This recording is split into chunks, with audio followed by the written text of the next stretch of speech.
Welcome, everybody, to the launch of RiseAt. My name is Steve Holmes, and I'm thrilled to be introducing this special launch event. Whether you're joining us in the room in the fantastic Advanced Research Centre of the University of Glasgow or online, I did just see a large number of names there who are online. We are super happy to have you with us, so welcome. Before we start properly, I need you to be aware that we are videoing this event, but the cameras are facing this way for the video recording. And we do have a photographer walking amongst us, so just be aware of that. I want to give you a little bit of background about RiseAt. I imagine that most of you read what we've written about RiseAt, but just to be very clear. Right, so what is RiseAt? The acronym is rather forced. It stands for, I have to read this, Research Innovation Startup Spin-Out Entrepreneurship. It was initially specified in recognition of the challenges involved in successful navigation of many commercialization journeys. There's a lack, and this was recognized, there's a lack of accessible peer support despite the wide availability of significant untapped talent of successful entrepreneurs within the university and from the wider community among our alumni. RISE intends to fill that gap with a platform for sharing expertise, advising on policy, answering questions from would-be founders, and helping to navigate the entrepreneurial potholes.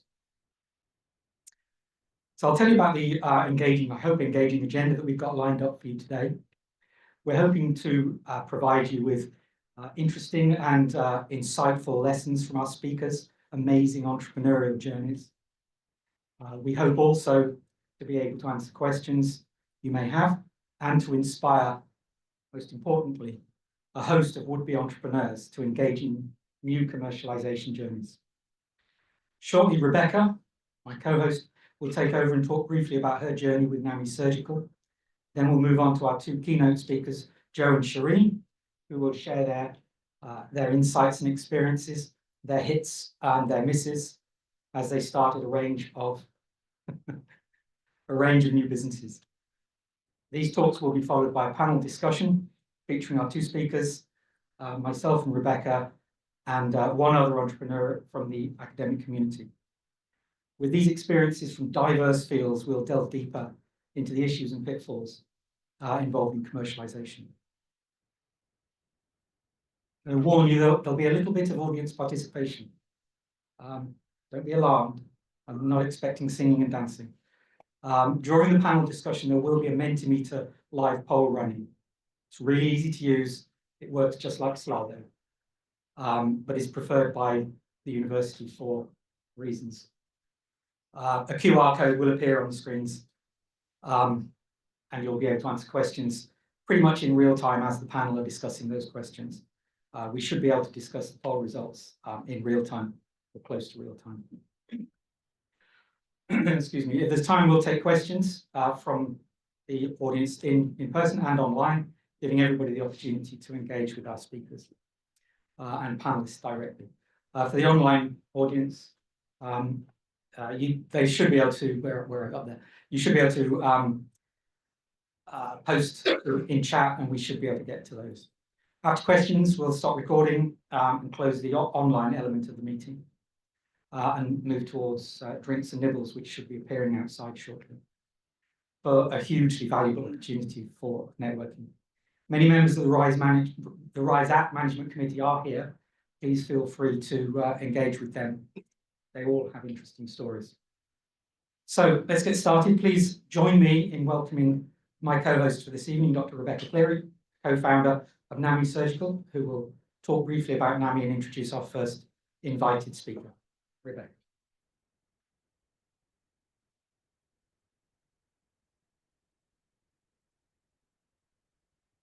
Perfect. First of all, thank you so much for having me today. An honor it is to introduce the speakers. I kind of classify myself as still a bit of a baby entrepreneur. I'm not got half the experience, but I'm really excited to learn as much as possible this evening. So I've been asked to plug and introduce NAMI a little bit. So we are I would say a very recent spin out or startup from the university. We were incorporated in 2021, but through just a really fantastic combination of support from the university and the tech transfer office, we were able to go on a bit of a journey over the last 2 or 3 years, which has involved repots such as ICure and IEA, and then look at bigger Innovate UK grants that allowed us to, I would say, officially spin out, which we did in April and kind of pretty much July of this year, when we managed to achieve our seed rounds, and we've also got a biomedical catalyst grant of 1 million, which has moved us from being a university startup of 3 hoarding a cupboard space to a larger unit, which now houses about 12, going on 15 people, our own CNC suite. But really, I guess the story is it wouldn't have started or been enabled without the support of the university and those early grant funds and that kind of founding team also that you see at the bottom. So myself and Nico were both very fresh PhD graduates at the time, and we were supported by our founders, our seasoned academics, and Margaret Lucas and Sandy Cochrane. So I've now done me, so I now get to introduce the more important people. So Joe Keefe is a seasoned entrepreneur and technology pioneer, best known for founding InfiniLab and Sensel, which were successfully acquired by Facebook and onsemi, respectively. Formerly the VP of Display Research at Meta, Joe spearheaded advancements in AR, VR, and portal technologies. Currently, he supports around 10 early-stage deep tech startups specializing in AR, VR, optics, semiconductors, and AI, and serves as an entrepreneur in residence at the Tyndall Research Institute in Cork. I'm very honoured to welcome him to the stage.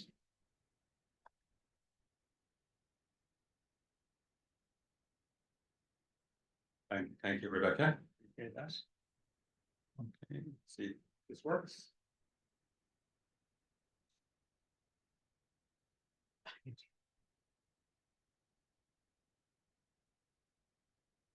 Not yet. Okay. All right, so thank you, everybody. I'm honored to be here. Okay. Yeah, great to meet new people, new projects, new problems. But I'm already discovering from chatting to Steve that they're not new problems. And what I mean by that is, okay, I'm not far away. I come from Cork in Ireland. Okay, a lot of the work I've done and spin-outs have come from the University College Cork, or the Tyndall Institute, which is attached to Cork. And so I've done a lot of spin-outs. I'll talk about them later, but the problems that I've heard in a few minutes of chatting to Steve that you guys have here are exactly the same problems as we're having over on the other side of the water.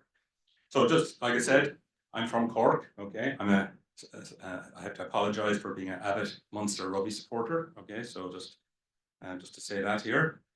My background. Okay, so I'm from outside Cork City, a rural background. There was nothing high tech or entrepreneurial in my upbringing. Okay, other than hard work. Okay, I went to studied engineering at University College Cork, followed by an MSc and MBA. So that's my background. Okay, so what I want to talk about today, I think, is how did I get from that to having done a number of startups, some of them pretty successful. Also, just to apologize, I have a slide deck, but last night I asked ChatGPT to prepare it for me, and this is 100% from ChatGPT. Okay, so I take no credit. Next slide, please. Okay, so my journey. Okay, so I mentioned there was an engineering background. My early career, I ended up working in Germany for a number of years with Siemens, automation engineer. Okay, I had a background in software. Got to travel the world, which is very, very, very exciting. After that, I joined Motorola in Dublin. As again an engineering manager. I went from there to working in Russia. Okay, not very popular these days, but I spent 2 or 3 years in Russia. Became country manager for Motorola in Russia. So that was my switch from tech to more business development. Okay, but the one big advantage in working in Russia in the mid 80s, sorry, in early 90s, was I had a lot of time in my hands. So I wrote my first business plan for my first startup. Came back home and probably too easily got funding for the startup. And that was my step into, let's say, the road of entrepreneurship. But as a young engineer stroke pending CEO, probably didn't know what I was doing, okay? But that first startup was my real MBA. I had done an MBA in the meantime, but just going through the ups and downs and the pains of creating a startup, raising money, hiring a team. I had 2 or 3 partners with me, was really the start of my real career, which I'm talking about today.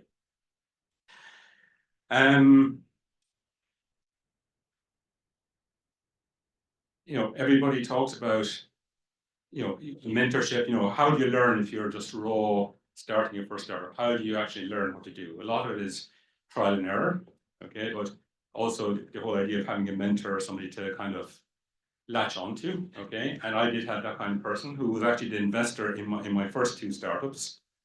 And this individual had a number of successful exits, had earned a lot of money, and was essentially a seed investor in my first projects. He was somebody who was totally focused on customers and engaging with customers and understanding the customer, and you know, and managing customers, okay? And I say customers because everybody's a customer. When you're a startup, the most important thing you do is selling, whether it's selling to customers, whether it's selling to investors, whether it's selling to potential employees, or actually real customers, okay? So everything's about selling. So this is my first maybe point to note, okay? Talking about entrepreneurship and what's important. The first thing is you have to sell. You have to sell yourself. Now, so it happened that that mentor ended up pushing the boundaries a few years later and ended up in jail. Okay, but that's beside the point. I didn't learn that side of what he did. Okay, but the point about selling and the aggressive, you know, all-encompassing focus on selling was, I think, my takeaway from that phase of my career. So that's kind of how I became an entrepreneur. So I did start my first company, and then ended up working with this guy who had been very successful. And that kind of gave me the eureka moment, which is I'm never going back. Okay.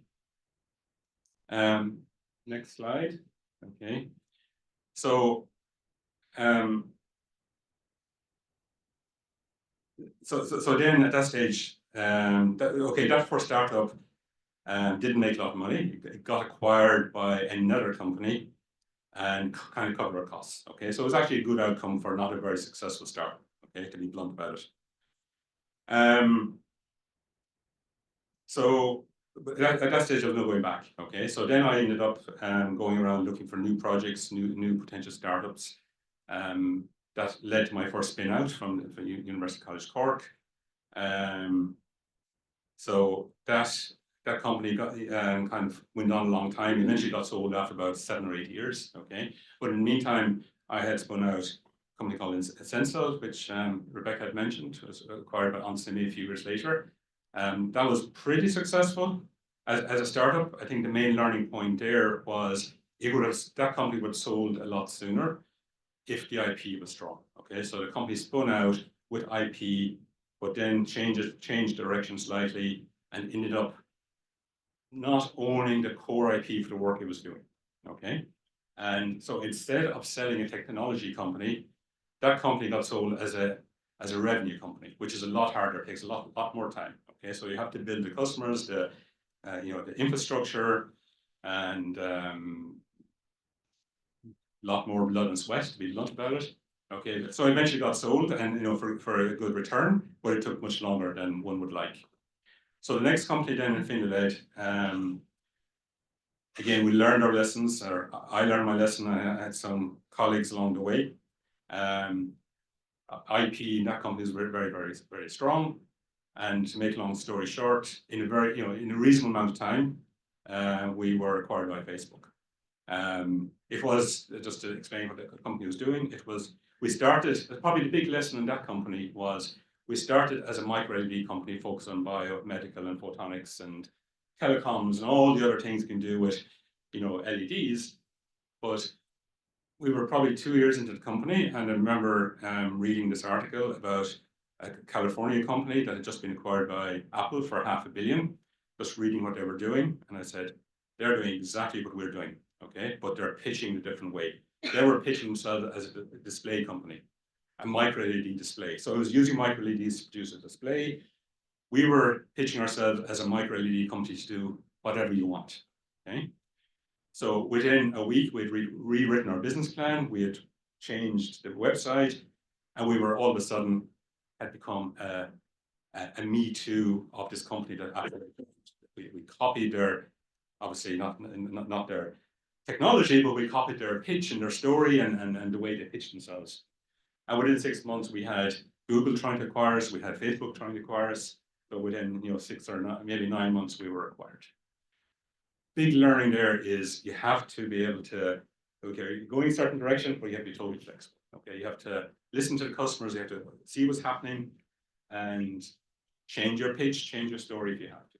Okay, and that was a radical example of where, it would just turn, I was going to say 180-degree turn, it wasn't, it was maybe 90-degree turn, and all of a sudden we were, a very good outcome.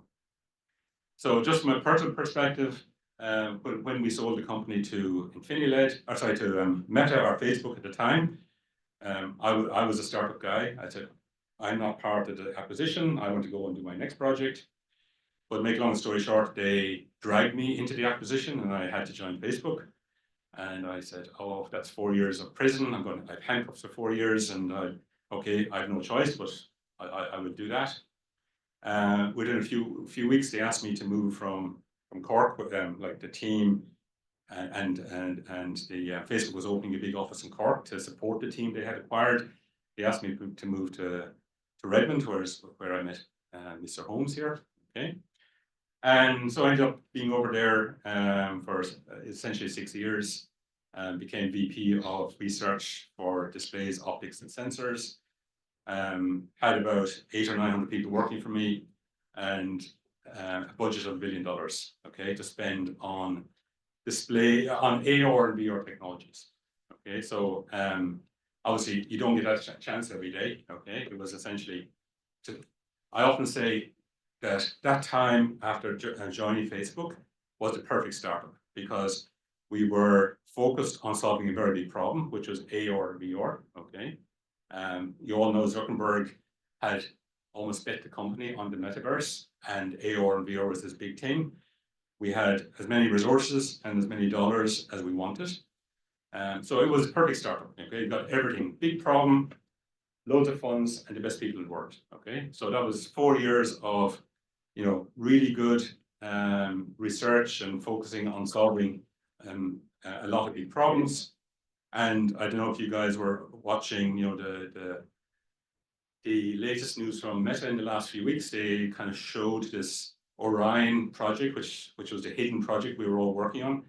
And it's for its real AR glasses. And it's got amazing reviews in press. It's not a product, it won't be sold because it's too expensive, but it just shows what's possible. Okay, what AR and VR is all about. So anyhow, that was my 6 years in Meta. Retired about 1.5 years ago, 2 years now. And I'll talk about what I'm doing in my retirement in a moment, okay? But it's working the space, okay? Supporting startups, etc. Okay, so let's see what else ChatGPT asked me to talk about. Let's see. Okay, next slide. Yeah. So it's a question that always often comes up. Why? Okay. Was it an accident or was it intentional that I ended up going down this road? It was intentional. Okay. I always, from the very start, from when I was young, first job, the whole idea of working for somebody else didn't appeal to me. Okay, I just didn't want the idea. The whole idea of working for somebody else and doing boring things just didn't appeal to me. Okay, so I was number one. So I was always going to be an entrepreneur of some kind. Okay, whether it was painter, watching windows, or something, it didn't matter. Okay, that goes without saying. The idea of working to 65 and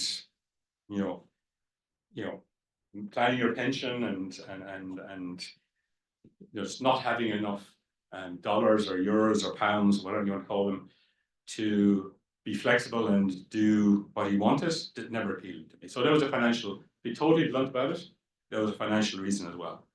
Okay. And the other thing is I wanted my work to be my hobby. I wanted to every day enjoy what I was doing. Okay. And from my first step into the whole startup arena, I knew that that ticked all those boxes. So I knew it is what I was going to do, even if I never got there. Okay. But that was the intention. And I'll talk in a minute about what an entrepreneur needs to have, but the first thing is you have to be optimistic. Okay, you need to believe you can get to that target that I'd set for myself, and I always knew I'd get there. Okay, now my wife thought I was crazy. Okay, but that's beside the point. Okay, so next slide, please. So lessons learned. Okay, which is kind of it's also my recommendation to some extent. What do you need to do? What are important things if you're thinking about going down this journey? Okay. So the first thing, most important thing of all, this is a roller coaster. It's up and down. There's going to be good days and there's bad days. A lot of bad days. You need to have a supportive partner, okay, or family or infrastructure. Okay. Can't emphasize that enough. Unless you're starting as a 20-year-old with no ties in the world. Okay, and I wasn't. I was progressing through my other life experiences, family and kids. So if you don't have supportive infrastructure, you're wasting your time. Okay, just totally blunt about that. Second point is the one I just made a moment ago. You have to be an optimist. Okay, because if you look at all the bad things can happen, and go down this journey. You start a company. You're trying to hire. You're trying to raise funds. You're trying to sell. You're trying to, just keep the thing on the road. If you don't believe that what you're doing is going to be successful, again, you're wasting time. Now, I often say it's a DNA thing. Okay, an entrepreneur, somebody gets into this kind of career, if you want to call it that, has to have a particular type of DNA. And I often joke about, there should be a blood test, okay, to see if somebody is the right mentality to go down this road, okay? Because, I'll talk in a second again about, now that I'm supporting companies, and the first thing you look at is the people around the table, okay, the people that are there, okay? If you don't believe they have the right DNA, everybody's wasting their time. Next point, hard work. Okay, it's one hell of a I was going to say 40-hour. I mean 80-hour a week. Okay, minimum. Okay, there's no shortcut. Okay, people think, oh, I can delegate my, the start. Yes, you have to delegate. That's important, but you can't delegate the commitment. Okay, and the time that's required to go down this road. I mentioned earlier as well, sales. Okay, selling. Everything about selling. Okay. You need technical people in the team. I'm talking now about the CEO or the person who's a kind of the driver or the entrepreneur. That person, again, is back to the DNA. If you can't sell, you're in the wrong place. Okay. There's a lot of conversation around, is the technical inventor the right CEO? Okay. And to me, there's no clear answer. The right question is, can they sell? Okay. So because some technical people can sell, it's less likely, okay, but it's the most important question of all. Talk about it again in a second, but you need to build a team around you, okay, because you can't do everything yourself. You need, there's too many skills required to be successful in the kind of creating the kind of companies we're talking about. Okay, and be clear, I'm talking about deep tech or high tech startups. Okay, but, you need all the skills. Okay. And you have to find the right colleagues or hire the right team. You can't do it all yourself. Okay. So you have to be able to, and this comes to the next point, which is delegate. Okay. You have to be able to delegate to the team that you hire. You have to trust them. Okay. You have to believe in them. You have to support them. So it's back to people, management. That all has to be part of your DNA. Okay. I mentioned earlier flexibility and adaptability. Okay. You have to be able to, and that's everything, okay, because there's problems that you're going to encounter, there's blockages, there's all kinds of things going to happen. My example a few minutes ago on the way we changed the business plan is maybe an extreme, but every day you have to be adaptable and flexible. Resilience, all those things are critical. And, from a technical point of view, I think the most important thing is okay, again, talking about technical startups here. You're trying to build a company around something that's technical, that's difficult. You know, if it was easy, everybody would be doing it. But the cycle of learning, okay, because you're going to have to, you kind of go into the company, or your first pitch to raise funds, you know, you have something that's here. And you're trying to bring it, you know, it's not finished. There's more work to be done. You have to bring it to here to, you know, get customers to buy it or to progress to the next stage. The cycle of learning from here, you know, through that phase to get from here to there is to me is the most important. You know, cycle learning costs time, because if you're waiting for something, you know, a prototype to come in and it's taking 2 months, you're paying a team for 2 months and maybe they're not doing what they should be doing. Okay. If you go, you know, if I go back through 3 of my startups, you know, they were semiconductors, they were doing chips or, you know, processing wafers. First one, so the cycle in what was that? Sensel, cycle of learning was probably 3 months. Everything was done in Tyndall.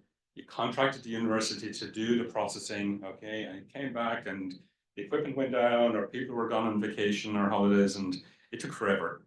In Finiled, we said, no, we're going to change the model.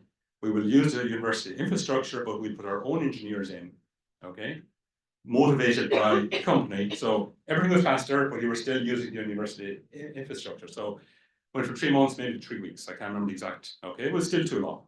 Okay, and more recent companies I've been involved in, again, I said, you're not doing this in the university. You're going to pay money to a professional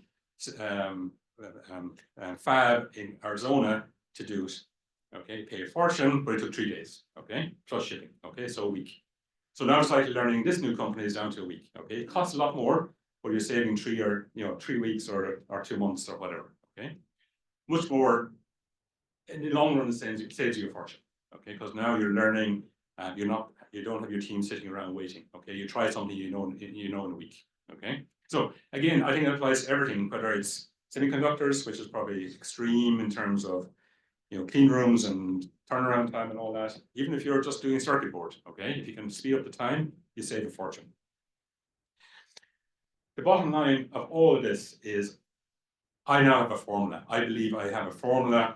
If I look at a technology or an idea or a team, and they kind of work through a process, okay, and I you know, kind of bring the team through the process. If it comes out the other end, I think there's a viable start. Okay, I think you can go from reviewing a project or a team, you can pull strings, turn knobs, okay, and come out the other side with a startup that's invested. Okay, and that kind of brings me in a second to what I'm doing now. Okay, so let's just park that for a second and go to the next slide, which is back to the team. Okay, because again, everything I've said is about what I've done. Okay, but it's always been with a team. Okay, every startup has, you know, has had a team. Okay, and the successful team, startups and projects I'm in or was in is all because of the right team. Okay, and it's, you know, how do you find them? Okay, how do you reward them? How do you motivate them? Okay, how do you delegate to them? Okay, you know, again, you need to have answers as the leader to all of these questions. Okay, and if you can't do that, okay, I think you're wasting your time. And that includes, you know, it's your the team you build, the employees, but also advisors, tech board, etc. I mean, that's another way of bringing people in that can help you along the way. And I think I made the point, you know, there's no point having a good team if you can't delegate to them. Okay, the next slide. So I'm just watching the time. Am I okay? Okay. Is that yes or no? Okay. So okay, so I'm retired, okay, but I'm spending my time now looking for interesting deep tech projects or technologies that are not being commercialized, that have commercialization potential.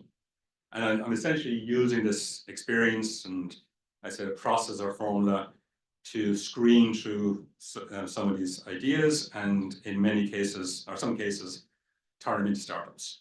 I see myself as a catalyst, acting, you know, with deep tech teams, a lot of them at universities, to determine whether the technology has commercial potential, okay, and if so, move in that direction.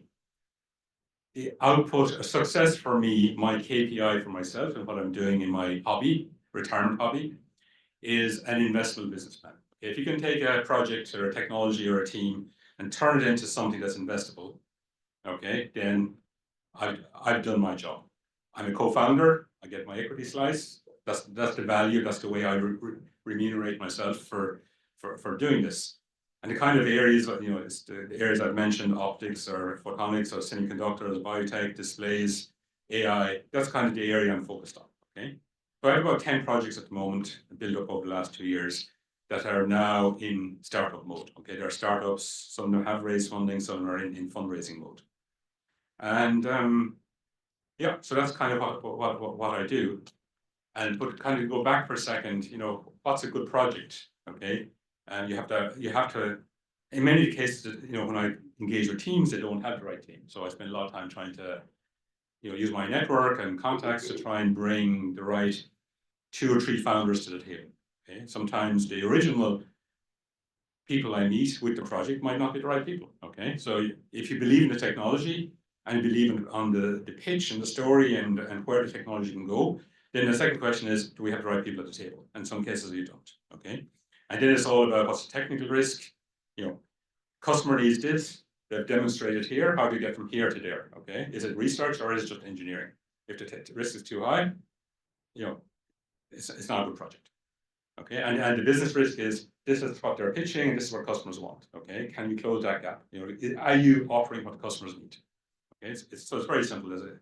Business risk, technical risk. If you can get that balance right with the right team, get the right story, the right revenue forecast, etc., then it's a good project.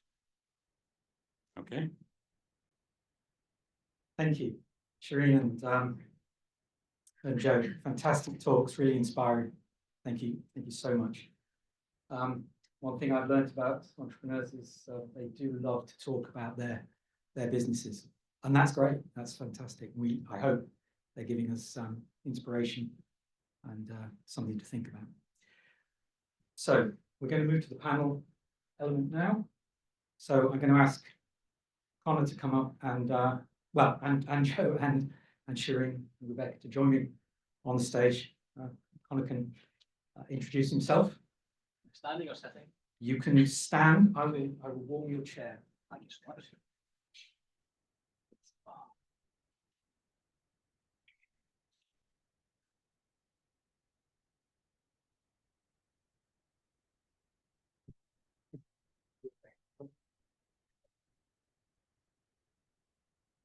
Okay, thank you. So I'm a research fellow here at Glasgow within the College of Medical, Veterinary and Life Sciences. I am a pharmacologist, so I'm a translational pharmacologist, I say. My background is molecular pharmacology. A small difference, but the translational part is quite important when it comes to trying to commercialise a new therapeutic.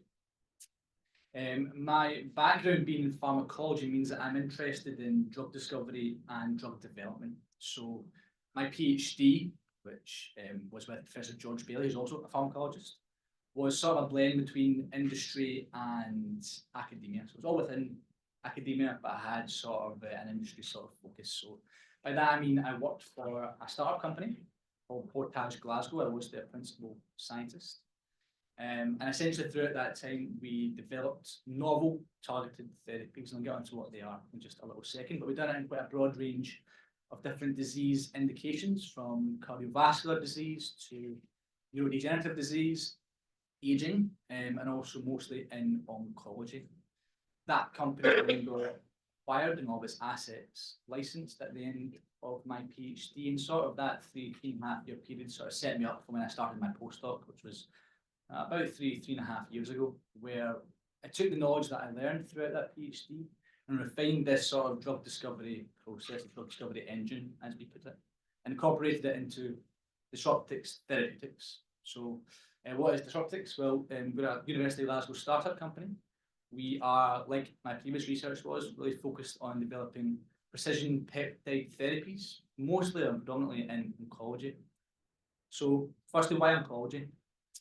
Well, there's a real need in oncology and cancer to develop therapies that are effective but don't bring with them lots of toxicity burdens. All right, so chemotherapeutics, radiotherapeutics, immunotherapeutics are all excellent modes, excellent pharmacologics for trying to treat that given cancer. They do a great job at recognizing that cancer and essentially silencing it, preventing it from getting bigger or from spreading or from maybe even abolishing it altogether.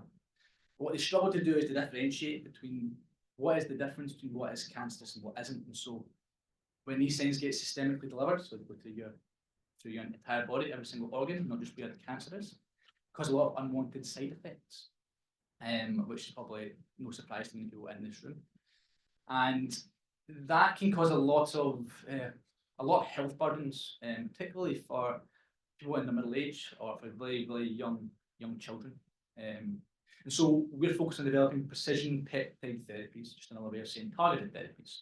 So these therapies are targeted because, like within this precision medicine, this personalized medicine era that we're in, there's a very central role in that. We look to firstly identify disease targets in that cancer, make sure that they are specific for that cancer and are driving that cancer, and then we develop peptide-based therapies that selectively target that one disease driver, that marker. And in doing so, you mitigate, you de-risk all that potential for off-target toxicity. You find a way to sort of fine-tune that disease environment, but specifically for that disease. And we're finding it's a great way to sort of either develop a first-in-class approach to try to treat a disease that is yet to have any effective therapy, or even a way to sort of bolster, enhance existing therapies. And we're doing that in a number of different cancer indications at this stage. So colorectal cancer, pancreatic cancer, some aggressive forms of blood cancer, so leukemias, and also in pediatric cancers like neuroblastoma, which is a cancer of the peripheral nervous system for children as young as 12 months old. The stage of the company is very early, much earlier than the examples you've had here today. So we're incorporated, but we're pre-spin-out. We are funded by non-dilutive opportunities. So in the university, we've had a lot of support from the translational research team through the different IAAs, so EPSRC and MRC, and previous to that, a Wellcome Trust grant.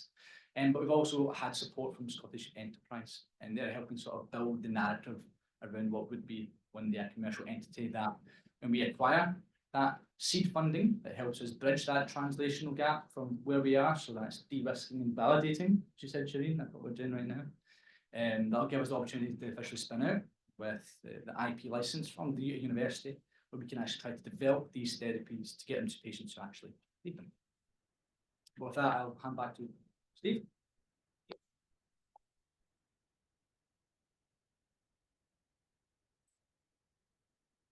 Thank you, Connor. So, the panel element. There is a QR code, please. Phones, come on.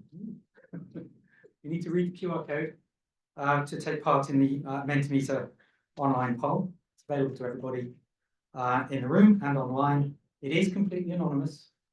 Do not worry, we're not going to hold you accountable. If the QR code doesn't work for you, then you can go to menti.com, MENTI, and use the code, I believe, at the top of the screen.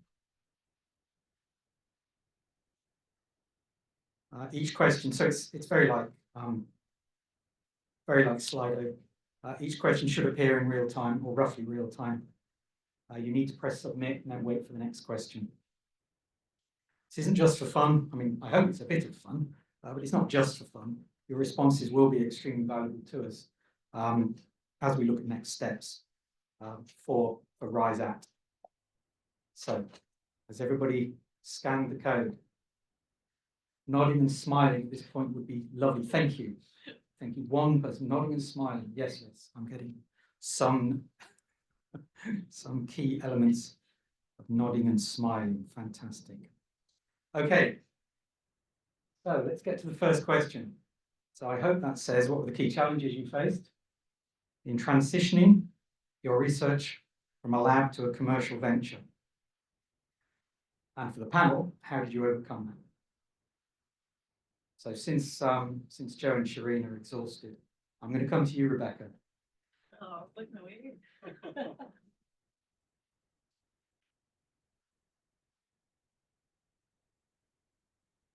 So, funnily enough, I have these conversations quite a lot, and we just had it on Friday at our monthly meeting.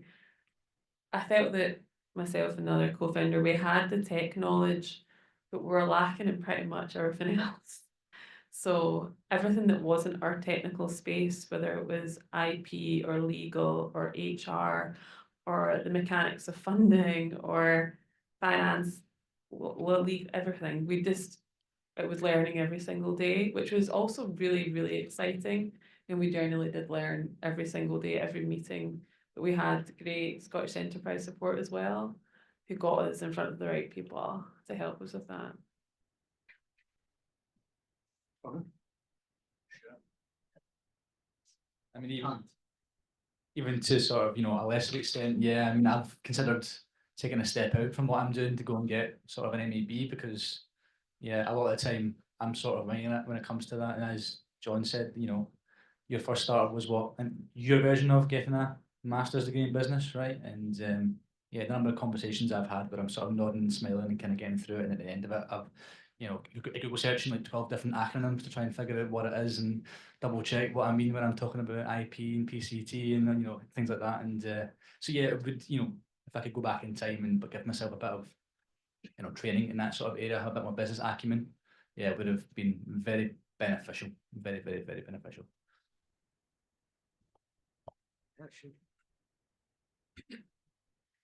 So while I never started at the, let's say on the research side, a lot of the projects were spin-outs of research from the university. So to me, the biggest problem is the actual spin-out process, trying to get all the contracts, whether it's the IP, shareholding agreement, and license agreement, and negotiating them with the university. So three of my startups were spin-outs, and in the last 2 years, there's been another 3 companies that are spin-outs. So I've been through the spin-out process across multiple universities in Ireland about 6 or 7 times, and it's the biggest pain in the you could imagine. Okay? And having done it so many times, it's still hard. And I know it's a hot topic everywhere, but there should be a formula or there should be a process that makes it easier and more straightforward that everybody buys into. That's just my little rant. Okay? Shireen, do you want to address this? Yeah, if it's helpful, just very quickly, I think really the transition and convincing the people who are going to invest in your company that you're the right one to do it. I think that's the main challenge. And I address this by going out and getting the funding to take me out, which sounds really negative, but actually gave me the space and the time, which is what you need actually, to step out from the research only arena into learning how to run a company. And that was really key. And I think the other challenge is getting the support of the university and your own individual departments or schools or colleges or whatever you want to call them, and institutes. And that's really key. And I think, well, for me, that was forthcoming.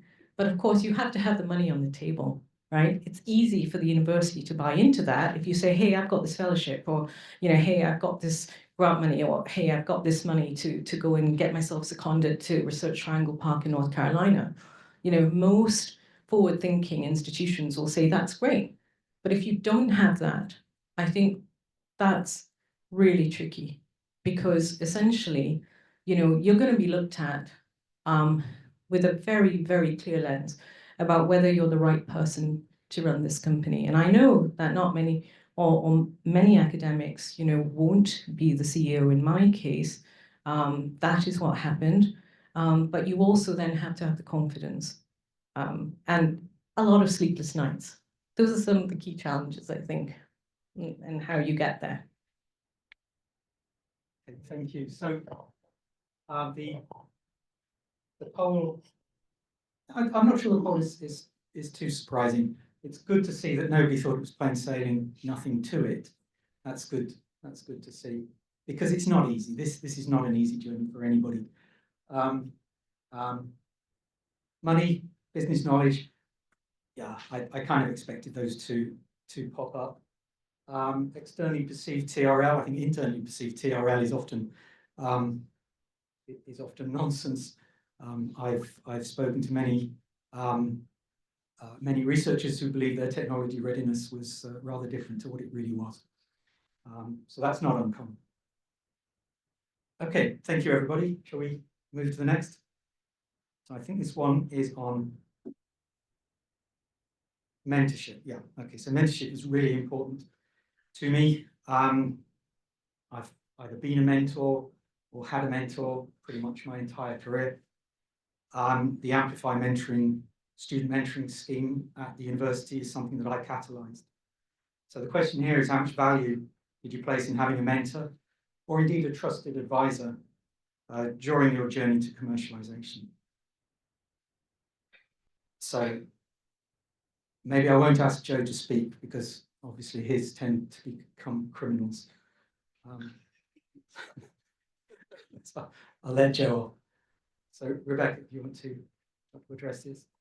Short answers. So my journey into this was interesting because I was asked to join as a founder by Nico. And the first thing I did was seek out as many opinions as possible of whether, as just achieving my PhD, did I want to throw away an academic career that I'd envisioned and jump into it. And I think also that lack of knowledge in business, that was overcome by getting people who know things much better than I do and talking to them. And that's exactly what you're looking for in a mentor. And we continue to have really great mentors around NAMI and key opinion leaders. And I think that's a huge part of our success so far.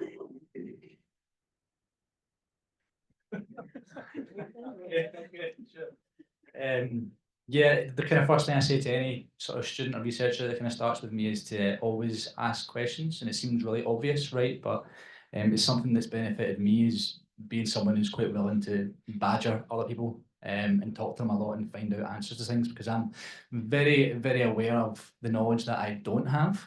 And so whether that's in the form of a mentor or somebody at the university who I know is able to provide me information on something that I definitely don't know and to fill a gap in that space, or if it's trying to find a way to connect with a KOL, even if I've just started my PhD and they've been a professor for 30 years, why can't I email them to ask them a question about a topic, right?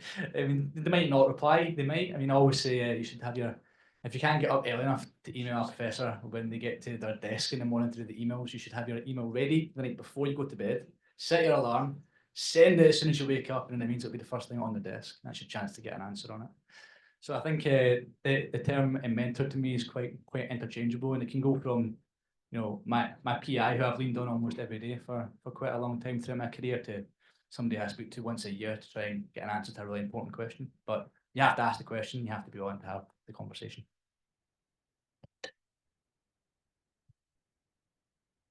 Really?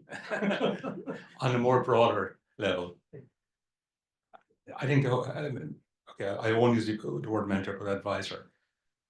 Every startup that I'm involved in, I really push trying to find the world leading experts or opinion leaders in that space to get on the advisory board, give them some equity, give them some ESOP.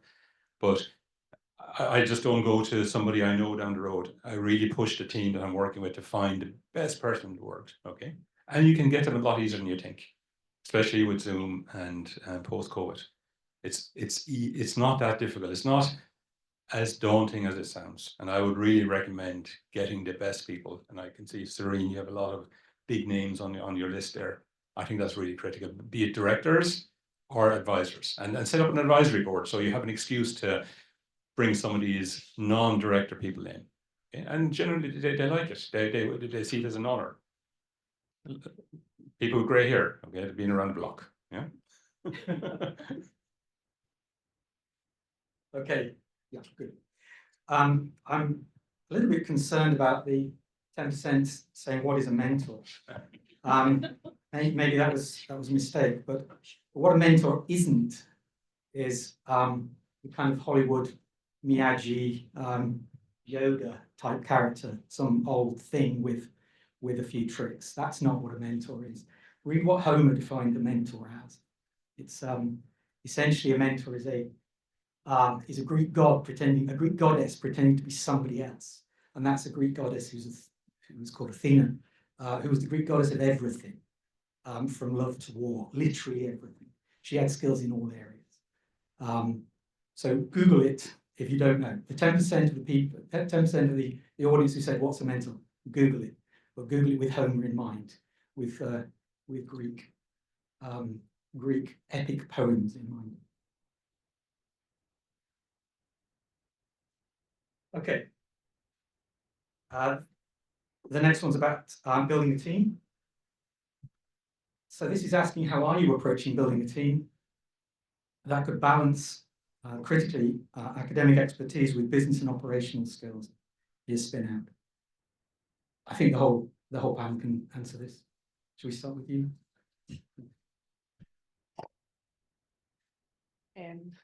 This is a bit of a touchy subject, but I don't think Margaret or Sandy are here.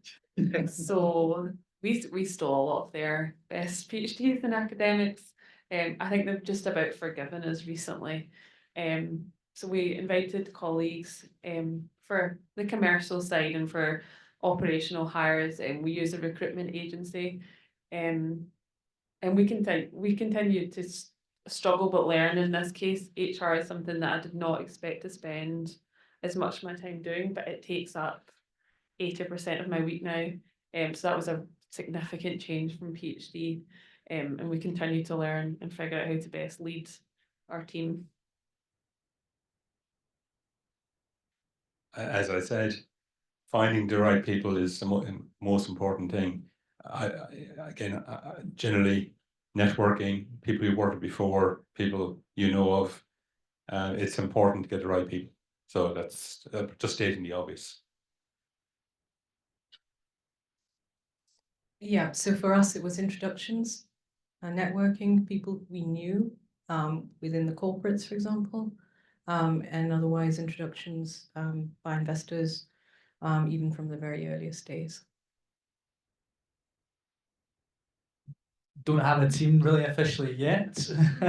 I mean, but I've worked with a lot of great researchers, and from an academics perspective, looking forward, thinking to building a team.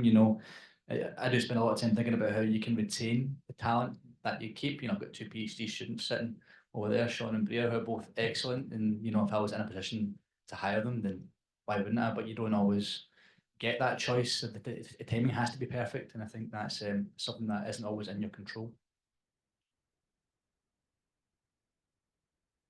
Okay, thank you. So yeah, the online response is interesting. Inviting colleagues doesn't necessarily balance academic expertise with business and operational skills. So I think maybe the more honest people are on the right-hand side, they're struggling and needing more support. Can I just add to that? I think inviting colleagues just because you know them is actually a bad idea. So I've seen problems where that didn't work. I think that should be a last resort, just from a personal perspective. We will move on. At speed. So the next question, this should be number 4, I think. What role did external partnerships such as university support play in the successful commercialization of your innovation? We're looking for written responses. It's free text, I think. A text field will appear. So, Rebecca, quick answers now. 2 words. Absolutely key. They were the key to our introductions to our investors. So without it, we wouldn't be here. I think first customers and creating partnerships with early customers is critical, because it gives you feedback on your product, maybe some revenue if you're critical or if you're lucky, and revenue into the future. So I would totally focus on targeting a small number of progressive, open-minded customers, and those partnerships to me would be critical, because once you have customer feedback, you got the justification for investors, you got hopefully some revenue, everything, the foundation. You can build a company on a foundation which is positive customer engagement. Yeah, I would say external customers from the very earliest stage. In our case, it was interaction with the corporates. We knew they were interested from before Solasta, essentially. Yeah, no, I've really got nothing to add to that. I think we've split the room. So none is up there, 0, not applicable, to critical, huge, etc. So some analysis is required here, I think. Maybe I need to rethink how I put these questions. But thank you anyway. So number 5, looking back, what's the one piece of advice you would give to academics considering commercializing their research? And again, quick responses. Joe, yeah, go ahead. So having worked with a lot of academics and trying to encourage them to go from an idea to an actual startup, the most important step is the first step, just deciding to do it. Because I've encountered so many researchers, they'll be talking about I'm going to do a startup, talk about it for 10 years, and they never do anything. So that step of creating a company, okay, I was going to say resigning their position, but pausing their position and getting out and doing it is the most important step. There's no going back then. I think work backwards, something that I know a lot of researchers probably don't do who are used to just doing academic research. You know, they make a credible discovery or what, and they're just thinking about that kind of, yeah, sure, we can maybe try and commercialize this, but what's the next assay, then the next assay, then the next assay. But what I found to be most helpful in the second projects, having already made that mistake with my first project, was sort of find out what the actual end product should look like and the customers, and then to sort of work your way back from there. It's the most constructive way to do it. Shireen, anything to add? No, I would say you just need to go for it, really, and make that committed decision and really understand that you're going to have to step aside from your academic position.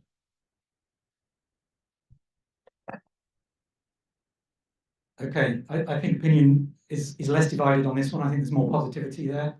Right in the middle is go for it. Nobody said don't do it. I don't think anybody said don't do it. Yeah, don't do it for the money. Maybe do it for the money. Okay, so some interesting responses there. Again, more analysis required. So the last question, I think, in this section. Obviously, the university does everything fantastically. Where's Derry? But what could the university? What was the one thing the university could have done better during the spin-out process?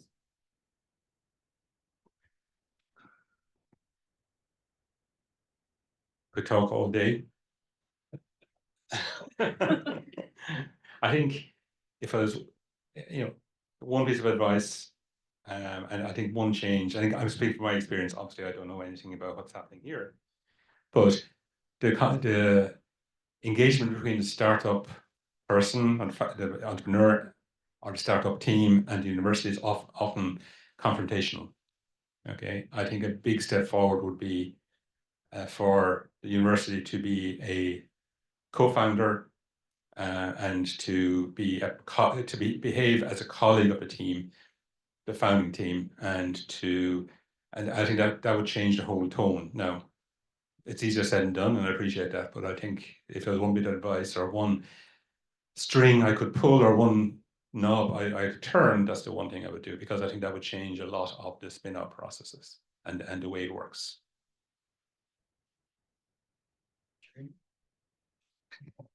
There are a few, but the one thing that I think is really key is for universities to actually have an agreed template for licensing agreements. I think the individualized licensing agreements by the universities makes it very, very difficult for spin-out companies, because they do come back and bite you later.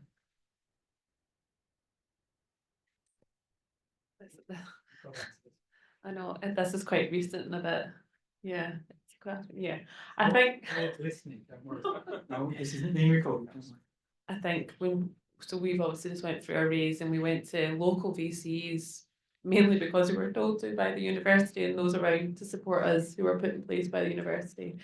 But then in later negotiation periods, what the investors wanted and what the university were standing by that they needed in terms of like IP licensing and like legal stuff didn't disjoin. And I think there is space for the university to go out to these VCs and go out to the ecosystem and understand what they want to see from startups and spin-outs, so that they can be better aligned.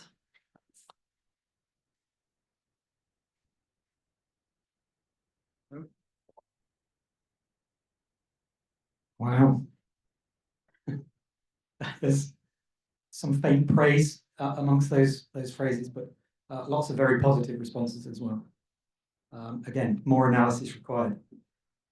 Pretty bevy, really. Who was that? Okay, do we have time, do you think, Katya, for a few audience questions? We'll take one or two. So, are there any online? Any questions in the room? We answered everybody's questions. You're all raring to go to start your own businesses, raise £14 million worth of Series A funding. Wow, what success. Thanks.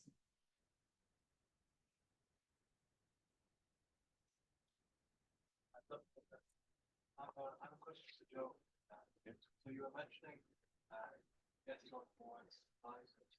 Would that be, what stage exactly? Would that be more incorporated?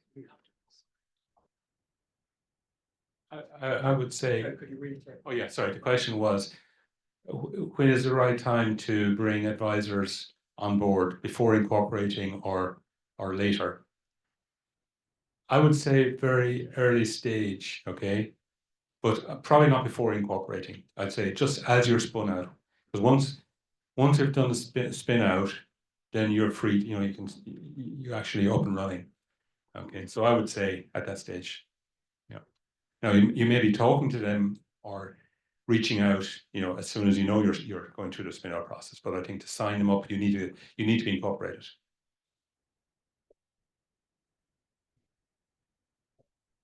Anyone else? I think there was one online there, Katya, wasn't there? Yeah, just want to put them in the chat. Oh, please, let me get you.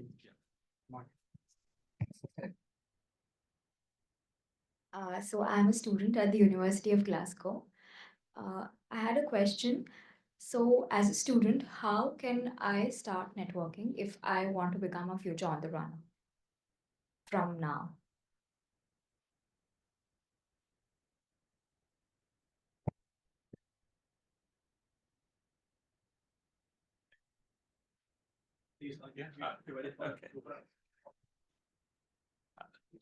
I think that kind of comes back to the basic question: is this the direction your career wants to go? Okay, and I think if that is the case, then as a researcher, the first thing I would be thinking about is trying to find a project or the work you're doing, the research you're doing. Is there something that's commercializable or has potential within that? Okay. And once you find a direction or activity that you think it might take some time, then the space, the markets that technology is going into, then through conferences and other means, just try and find names of people who are players, okay, and start networking, at that level, okay. So I think it's easier to answer the question if you're if you're targeting something rather than generic, okay. So that would be off the top of my head. The other answer, of course, is to join Rise Out.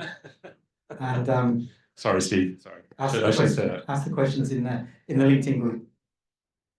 Just put the question there, and I'm sure a flood of answers will appear. Oh, and of course you could look at student enterprise as well.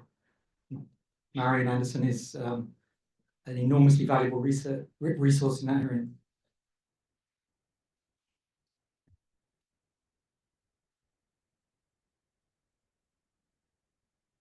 Like my name is Pranav and I'm studying at University of Glasgow. I'm a student, master student. Like I'm a finance and management pursuing. And like is like if I find a job in a strategy consulting firm, will I be able to be follow some of the traits that entrepreneurs do? Like to problem solving approach and use some framework to help the leading startups. And can I choose that path, or would you recommend me anything else to become a specific thing? But work this logistical problem out in a. Yeah, I think first thing is, of course, everything we're talking about here is deep tech startups. Okay, I mean, there's a whole ecosystem of startups and business opportunities that are not deep tech. Okay, so that's the first thing I'd say. Okay, the other thing is, all work experience, I think, is great. If you want to go down the road you're talking about and be an entrepreneur at some level, then every business presents its opportunities. No matter what you're working on, whether it's making pizzas or anything. I mean, you can work in a pizza shop and decide to make your own pizzas. That's an entrepreneur. Okay, so I just think it's a mindset that is available across many working careers. Okay, so I would just say that if that's the direction you want to go, get started on your career, get some experience, and but keep your mind open. Just a personal view. Does anybody else have anything they want to say about that? I don't want to hog the microphone. Yeah. Have a question over here.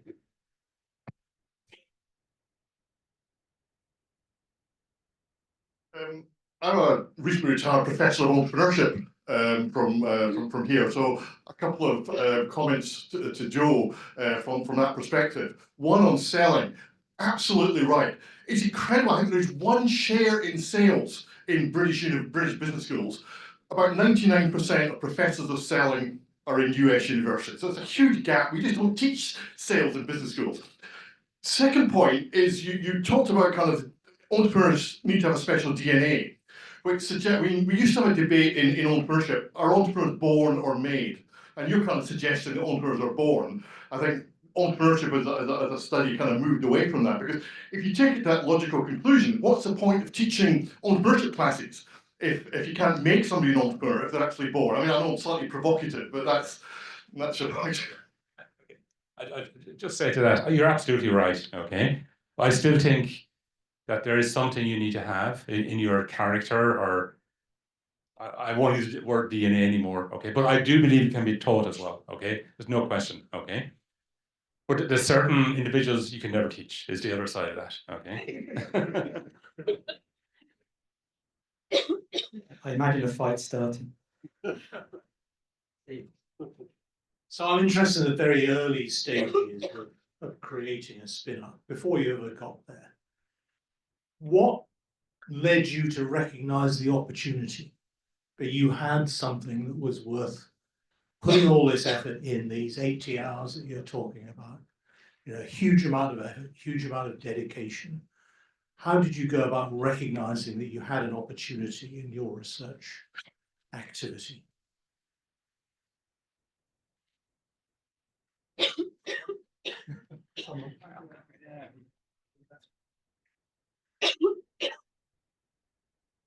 I think it goes down to the question of whether it's something you should spin out or not. And Shireen, you pointed to this earlier, and we had a clinical unmet need. There was a need for a certain type of device that could go on the end of a robotic arm that no one had been able to miniaturize before, so it wasn't compatible.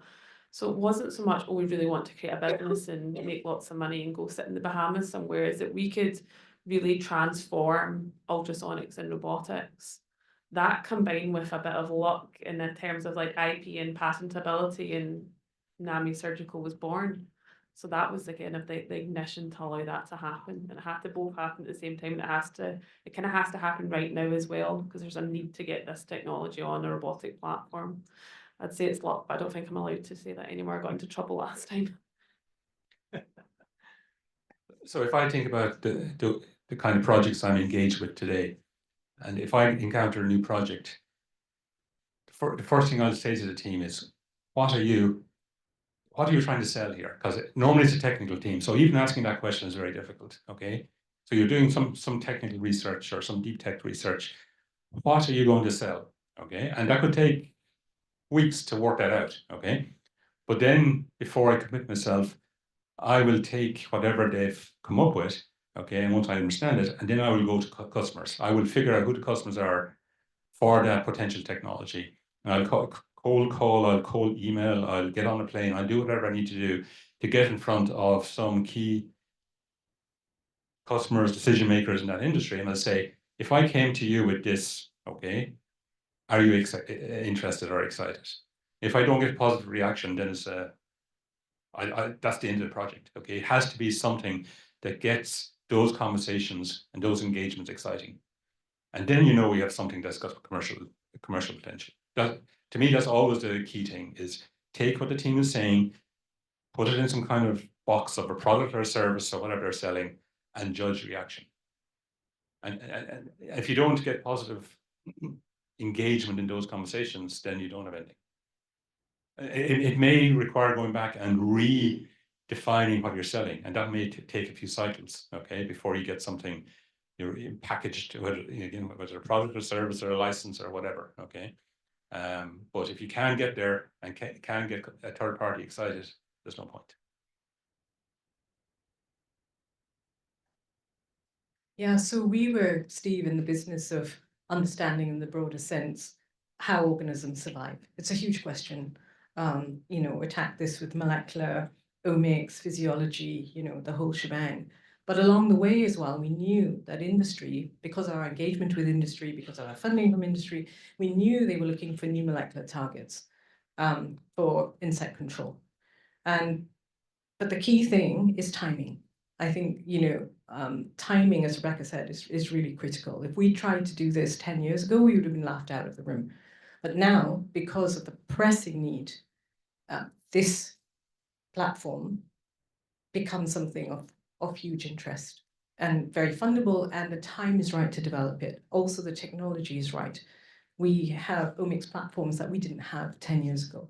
So I think it's a combination of, again, understanding what the market wants, the fit of the technology, but very much earlier than when you actually start spinning out. So then you can see, can you take this technology together? So it's never a technology without a home and just technology first, which is very cool.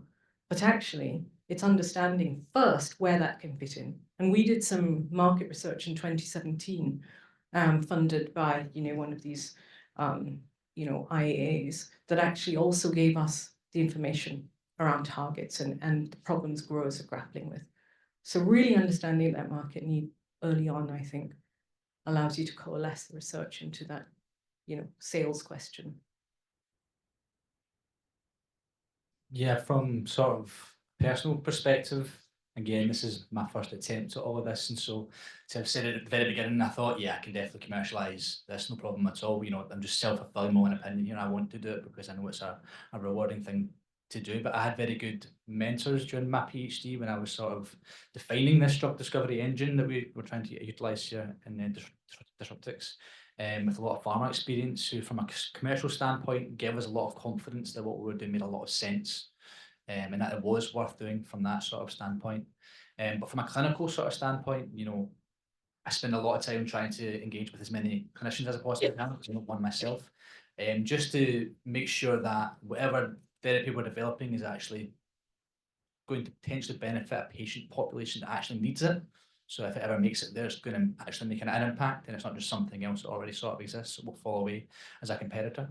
And one of the kind of most recent experiences that I have with this, because I always present this work to a new clinician or to a new advocate group or to a new consortium, expecting them to kind of sit there, listen, and then just sort of say not very much or poke at all the holes in it. But each time, surprise to me, they always seem to be really interested in it, and they ask a lot of positive questions, and there's a lot of feedback, and they always want to connect with me after it on it. And so from sort of, am I in the right area and doing the right thing for potential people in the future, then I always sort of feel like reaffirmed by these conversations. And without that, I don't think I feel the same. I think I would want to redirect what I do. Yeah, it's a really important part of, I think, all of it. Thank you. I think we've